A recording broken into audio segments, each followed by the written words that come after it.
Or Sports here with Leo Ortero Moto Santa Cruz, fighting Carl Frampton, man, next weekend, Saturday, New York. How do you feel? I feel great, Right now it's the last week already, we feel a little bit tired, but weight, we're already on weight, waking up 126. So right now, after we finish training, I'll be probably like 124 or around there, and then I'm able to eat good and everything. So by the fight day, I feel strong, I'll feel good, and we're ready to give a big show. It's your first time fighting in New York, correct? How do you feel about that, man? Being able to kind of put on the stage in a great state like New York. I'm excited to go over there to New York. My first time over there. There were a lot of fans telling me that when I was gonna go over there, fight for them, and to meet them. And now that I'm able, I'm gonna get this opportunity to go out there and give them a great fight, And also the people that don't know me, that right there, they could get to know who Leo Santa Cruz is, and hopefully they become new fans. What first time in New York, like you said? What sites are you gonna stick around and watch some sites, or?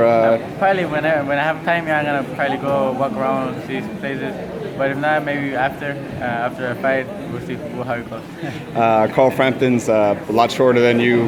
You're kind of one of those featherweights that's actually really big, real long, real tall.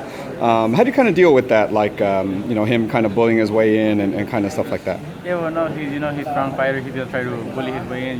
He's shorter, and sometimes I kind of have trouble with the shorter people because I like fighting people that are my size. It's easier for me. But we practice here in the gym. We practice with short people. We learn how to keep them on the outside. So with a jab and the right, you keep them on the outside, and they can come in. So as long as we feel good and comfortable, we're gonna do that, and hopefully keep them on the outside and not let them catch us with those big shots. I was gonna say, I see here a lot of workout videos of yours, and you work on a lot of, kind of like straight right hands, kind of left hooks to the body, but always kind of staying on the outside. Is that like the game plan to kind of work them from the outside? Yeah, of course. Yeah, maybe like us, and the fans, they love a war. We're going toe to toe, and at first I'm gonna try to make it a war. I'm gonna stay there, trade punches with him, everything. If it's working, we're gonna stay there. If it's not working, we're gonna do what we have to do to win the fight. Stay on the outside, do the jab right, and just not let him come in. And so I think that's the game plan. You were just saying you want to make it a war. You always like that. You're always kind of an aggressive, like aggressive style in there. But you're like one of the nicest guys I've ever met. Like where does that come from, man? Where does that aggression come from? I think that if something changes once you're up there. Right there, is you're fighting for your life. You're fighting for your future. For your kids. Like I just imagine that they want to take the food away from my kids, and there's a business. You have to go up there and you do it for your family, and that's why I do it for. So that's why everything changes. A fight that was supposed to be in New York a few weeks ago, former opponent of yours, Abner Mares versus Jesus Cuellar. Obviously that didn't happen, but that's looking to get rescheduled. How do you see that fight going once it happens? I think that's a great fight. I think that if Cuellar doesn't knock out Mares is gonna beat him because Mares he throws more punches, he's more conditioned, he's a better fighter. Cuellar, he is strong. I think he has the power. He goes up too much in weight. I think he goes up to like 140, 150. So he's a really big guy. So I think that's the only difference. But if he don't cut Mares, I think Mares will beat him because Mares is a better fighter. Obviously not looking too much ahead from the Frampton fight, but I mean, is that opponent you see as you kind of have your eye on that fight as like the winner of that fight being maybe possibly the next opponent? Yeah, that's what I said. Like I said, hopefully I get the win against Frampton, and I would like to face the winner of Cuellar or Mares. Maybe the rematch against Mares or Cuellar. It doesn't matter, but if it's available and my team comes to an agreement with them and everything, if it happens, I'm willing to make it. Just kind of a big fight on the horizon for boxing-wise. Kell Brook versus Triple G, obviously a welterweight going up to fight one of the scariest middleweights of all time.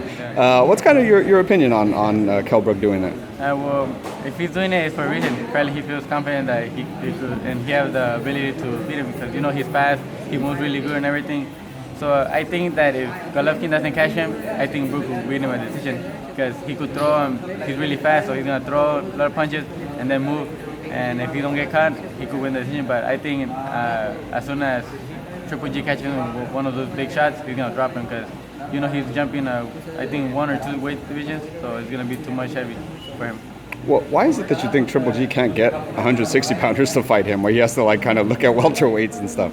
I think because there are not many fighters right there in that weight, that are big names. So I think, and all of those ones that are there, they want to fight him. So I think that way he's getting maybe lower, but with big names.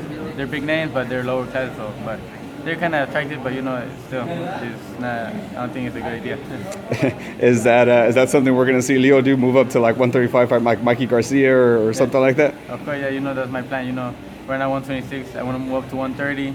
Then if my body feels good right there, and if my body continues to grow, I want to move up to 135, and hopefully eventually even 140.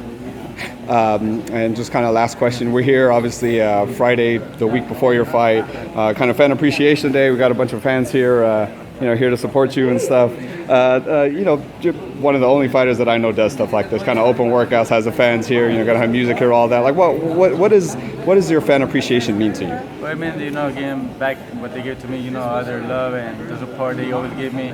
And like I said, so there's nothing wrong with doing this.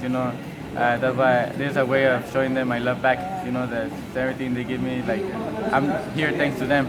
So I try to give any little thing I can do to pay them back. I do. So I have no problem with it. So I feel really happy doing that and that I could get them back because they do so much for me and everything. And so I just try to give a little bit back.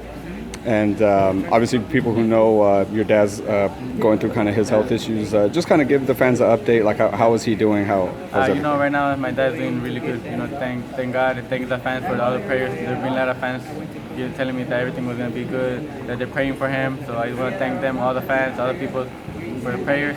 And right now my dad's doing really good. Thank God. His cancer is almost going to remission, or I think it's already in remission.